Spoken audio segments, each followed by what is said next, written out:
Художник, рисуя свои картины, создает свои миры. И зритель, смотрящий на картины художника, гуляет по этим мирам. В мире Карла Брюлова люди из разных стран, разных социальных статусов, в разных жизненных обстоятельствах.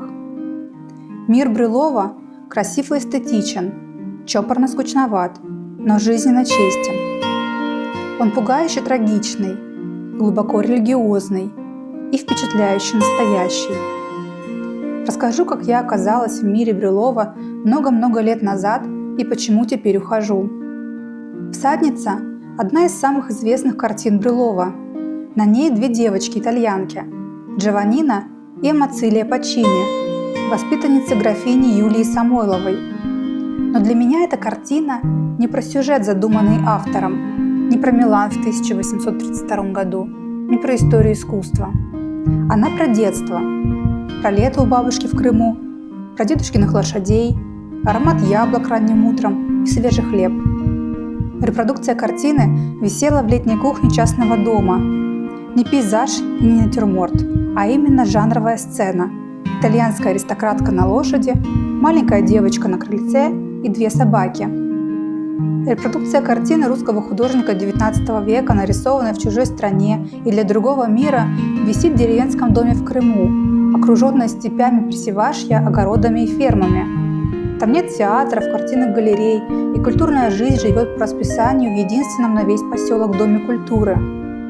Репродукцию «Всадницы» купили из-за лошади. Дедушка разводил лошадей. Все говорили, что я похожа на Амацилию. Я и сама это отмечала.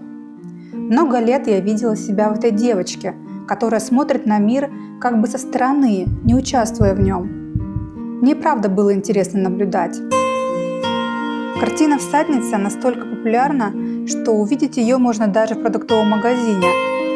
Но наша встреча в 2023 году действительно показалась мне загадочной. При переезде «Всадница» встретила меня на первом этаже подъезда. Другое время, другие обстоятельства, другая я.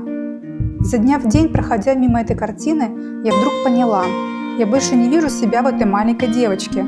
Теперь я лошадь. Я также взволнована происходящим в моей жизни. Я желаю мчаться в будущее, непременно светлое, но стою на месте, потому что обстоятельства крепко сковали мое тело. Так же властно, как Джованнина Паччини держит на картине поводья. Эмоция лошади – это абсолютно точное описание моего внутреннего состояния в то время. Осознав это, я стала относиться к этой картине все более подозрительно. На великолепной выставке «Карл Брюлов. Рим, Москва, Петербург» я решила, что не хочу больше быть в заложниках у загадочной картины. Время прошло, я изменилась. В том доме, где, вероятно, до сих пор висит эта картина, я уже никогда не побываю. Я могу предложить заменить картину в подъезде, но это не выход. Надо уходить с картины самостоятельно. Рядом висит «Последний день Помпеи». Туда, конечно же, идти не хочется. Не жизнеутверждающе.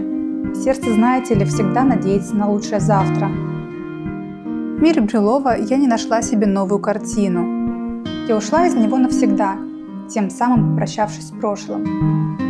Но признаюсь, взгляд остановился у портрета историка-архивиста XIX века князя Михаила Андреевича Оболенского.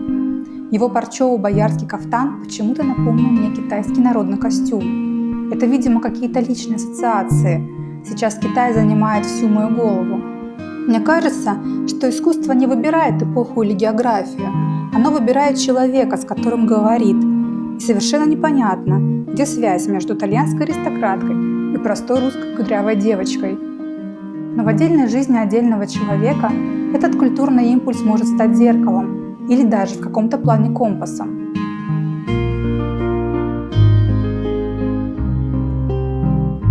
Я монтировала это видео, когда в тишине глубокого вечера мне пришло сообщение от друга. «Алина, добрый вечер. Чем-то на вас похоже». И ссылка на новость. Картина Густава Климта «Портрет Элизабет Ледерер» продана на аукционе Сотбис в Нью-Йорке за $236 миллионов. Я думаю, что Климт был бы рад узнать, что уже вторая его картина побила рекорд аукционов. Миры Густава Климта никогда меня не привлекали, но картина оказалась актуальным моменту моей жизни. Элизабет Ледерер, облаченная в китайскую накидку на фоне гобелена с узорами в китайском стиле. Я, конечно, не буду так стричь челку, но когда выйдет это видео, я снова буду в Китае. И все же есть что-то волшебное в искусстве, когда впускаешь его в свою жизнь.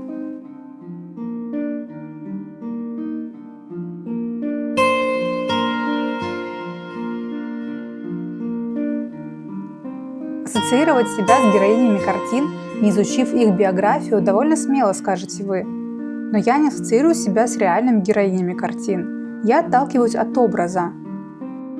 Что есть картина? В моем понимании, картина – это то, что остается после взгляда художника посредством мастерства его кисти.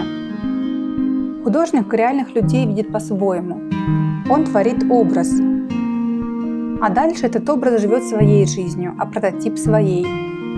Эта маленькая девочка, Амацилия Паччини, еще не та, что в своем человеческом будущем переживет 2 развода и уйдет в монастырь.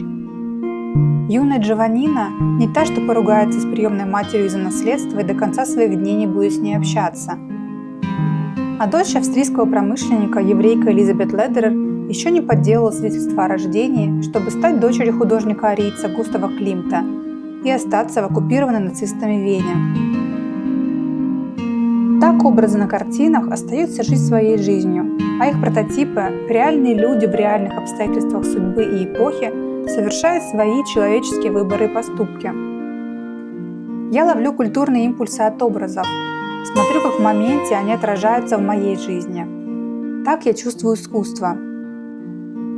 Я гуляю по мирам художников, и, быть может, уже завтра с картины Климта убегу в картину «Горы и воды на 1000 ли» китайского гения Фан Симена.